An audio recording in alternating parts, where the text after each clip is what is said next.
All right, good morning, everyone. Gary Ryan here with you with the Saturday Summaries.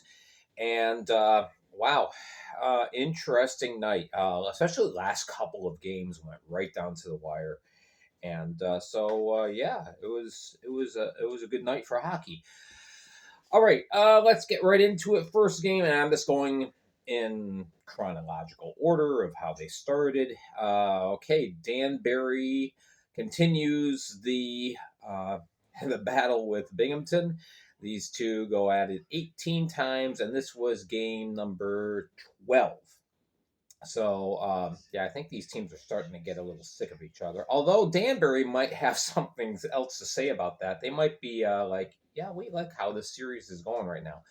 Danbury wins 4-3 in another comeback win, which has been the story of the last four times that they have beaten Binghamton. Last five games, Danbury's won four, and they've all been come from behind.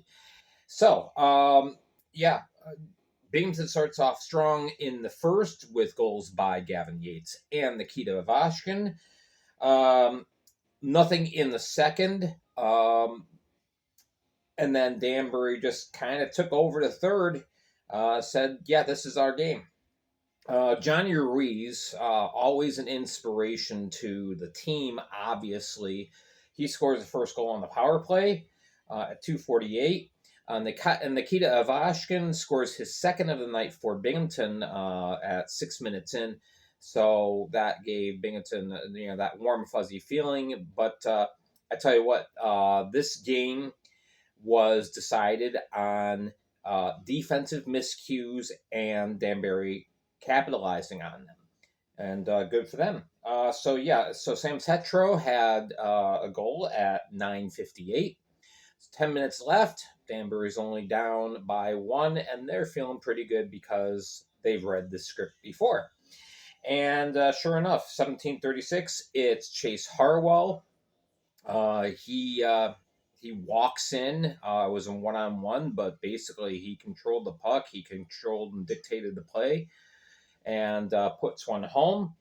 And then finally, late in the third, a takeaway, and Corey Cunningham ends up scoring the game winner with just 45 seconds left, and that's all she wrote. So yeah, Danbury a 4-3 win. Danbury improves to 16-11-2. Binghamton, this is the first time in quite a while they've lost in regulation. They are now 19-3-6, and the two teams will square off again tonight. I'll be there. So if you're there, come and say hi. All right, so Johnny Ruiz a goal and assist and Cunningham had the game-winning goal. Liam Murray played very well, 36-39, and I have to comment on him real quickly. I was concerned about some of his mechanics earlier on this year in the other games he's played, and he seems to have worked on that. He seemed a lot more fluid last night. Ivashkin with the two goals. Connor Smith had two assists, and Connor McAnanama in goal for Binghamton. 28 saves on the night. All right, so next game, Watertown to Elmira. If you caught my little preview, or it wasn't really a preview, but my predictions on Facebook Live, you heard me say I thought Elmira would take 2 or 3. Somehow, some way, Elmira has Watertown's number this year. Watertown seems to kind of have Danbury's number, but then vice versa kind of thing. So, yeah, Watertown in Elmira. It's a 4-2 win for Elmira. Things start off great for the Wolves. Tate Leeson gets on the board. But then Frank Trezera, he's been out for a while. It's good to see him back. He scores at the 14-19 mark of the first period to tie things up. And then the second, this was an interesting period. Christopher Magi, who just got signed by Elmira, he scores. Trezera scores again. And at that point, Wolves coach Brian Verbeek says, okay, Kozlowski, this isn't your night. Come on out. So he switches Kozlowski for Rosenzweig, and everything's fine for a little while. Tate Leeson scores at 6:59. And so there you go. And then 11:33. No, that was later on. Okay, so it's 3-2 at this point. And then there's a fracas in which Mark Poser made contact with Rosenzweig. Rosenzweig went off the rails, starts fighting. Everybody kind of pairs off, but the only fighting majors went to Rosenzweig and to Mark Poser. No misconducts were given, just fighting. But at that point, Verbeek said, all right, Rosenzweig, your night's done. Kaz, go back in. So Kozlowski finishes up the game. Now, Stephen Ford scored at 16:33 the second period to make it 4-2. There was no scoring in the third period, so there's your final score. Tate Leeson with the 2 goals. Mark Bottero, he had an assist. Kozlowski, in 47-13 played, he stopped 23 out of 27. Meanwhile, for Elmira, Trezera, he scores. Vartiainen, he gets a couple of assists. And Sam Bernard, he stops 26 of 28. Not a whole lot of pressure mustered by the Wolves last night. So Watertown now 9-15-2. Elmira 8-16-0, and now just 6 points behind Watertown in the standings. Very, very interesting. As standings are getting kind of interesting in a couple different spots. So Stats and Standings on Monday is going to be an interesting show. All right. Columbus travels to Blue Ridge, take on the Bobcats. I admit I did not give the Bobcats a whole lot of chance. I did not give them a whole lot of faith. But 2 words, Connor Green. Wow. Incredible. Columbus does escape with a 4-3 win, but it gets forced to a shootout.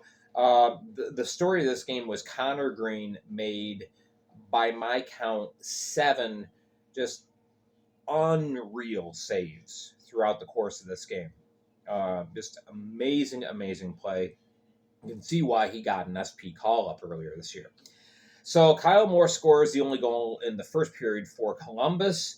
And the second, Alexander Jemayev makes it 2-0, and now everybody's starting to go, ooh, okay, best team against the lowest right now. But Blue Ridge storms back 3 straight goals. They get goals from Vladislav. And then in the third period, it's Gary Lindbergh, who just came back from Roanoke. He scores, and Smirnov scores. So, looky, Blue Ridge is up. In the third period, halfway through, Cody Wickline ties it up. So it's 3-3. Connor Green just stands on his head, sends the game to overtime. And Tyler Roy played very well as well for Columbus. A really good defense, or a goaltender's game. But in the end, the only goal of the shootout came off of Columbus, and so I forgot to write down who had it, but I saw it, but it's early. More coffee. So 4-3. So Cody Wickline with a goal and assist, Jemayev a goal and assist, Roy 40 saves, and Smirnov, he has a goal and assist. Hunter Hall had a couple of assists for Blue Ridge, and Connor Green 35 out of 38, and he played even better than that. He played better than his record indicates. So it's Columbus now 21-3-2, Blue Ridge 6-16-4. Port Huron and Motor City. I initially thought the home team was going to win both of these games because it's a home and home, but Port Huron said nope. They win on the road. It's a 5-3 victory in the Battle of Michigan. No scoring in the first, and then in the second, it's Port Huron. Specifically, Sam Merritt, Alex Johnson, and Austin Federle. It's 3-0, and now they're not generating a whole lot of offensive chances, but what chances they got, they capitalized on.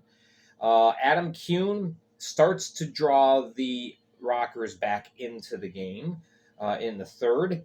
But Dalton J, he ends up scoring a shorthanded goal. This was going to end up being the game winner. And this was his 200th goal as a Port Huron Prowler. 232nd goal overall in his career. But yeah, almost all of that has come in Port Huron. So congratulations, Dalton J. On that same power play, remember, Port Huron's shorthanded, TJ Sneath scores. And so now it's 4-2. 2 minutes later, Jules, Jonathan Giuliano, he ends up scoring, and it's suddenly 4-3, and the Rockers crowd starts getting loud. But Tristan Sim ended all notions of that happening. He scores a 17:39 to put the game away, and 5-3. Yeah, only 23 shots on goal for Port Huron, but they scored 5. Just not the best night for Trevor Babin. This certainly wasn't all on him. There were some defensive breakdowns for the Rockers. But yeah, so Dalton J with the game-winning goal and the assist. Alex Johnson also had a goal and assist. Tucker Tynan, he stood pretty tall. He made some great saves himself, 30 saves. And Jonathan Giuliano, the goal. Cam Burr, he had 2 assists for the Rockers. Had a very nice but quiet game. Trevor Babin stopping 18-23. We'll see what happens tonight as the two teams meet again, this time in McMorran Place. Port Huron now 13-12-4. They get a little closer to Mississippi. That's a razor-thin margin. Motor City now 15-8-4, and they're looking in the rearview mirror now because Danbury right on their heels. All right, and final game last night, Mississippi, a 6-5 overtime winner in which, at least through the first 30 minutes, defense was optional. Mississippi ends up sneaking out a win. Not Josh Keplinger's fault. He scored a hattie, scored his first at 23 seconds in the game. Bam, Carolina's up. Yuri Pastuca scores at 2:59, so it's looking like it might be an onslaught. Nope. Mississippi comes back. Jackson Bond and Danny Licio. Licio has been playing really, really well the last 3 weeks. Those two tie things up. It's Keplinger again. It's Keplinger again at 17-20 mark. So yeah, we're still in the first period, and Keplinger already has a hat trick. But then it's Hugo Koch. He scores at 19:05, and so yeah, it's 3-3. Excuse me, 4-3 going into the second period. Shots in that first period, Carolina 24-17. That's a lot of shots. Second period, Dalton Anderson scores, and that evens things up. John Batista puts Carolina back up. It's 5-4 at the end of 2. And then the only goal in the third period was Philip Wong scoring on the power play. That was the only special teams goal of the night, too. So it's now 5-5. Go to the overtime. Nothing's decided. Into the shootout. And Yanni Lariakos, he finally came back. First game played since December 31st. And he ends up netting what would be the game winner. Hugo Koch also scored.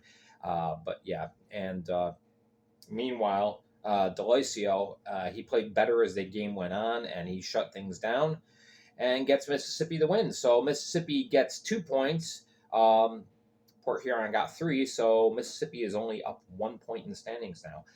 But they are 15-14-1. Meanwhile, Carolina falls to 26-1. And Frankie McClendon stops 39 of 44.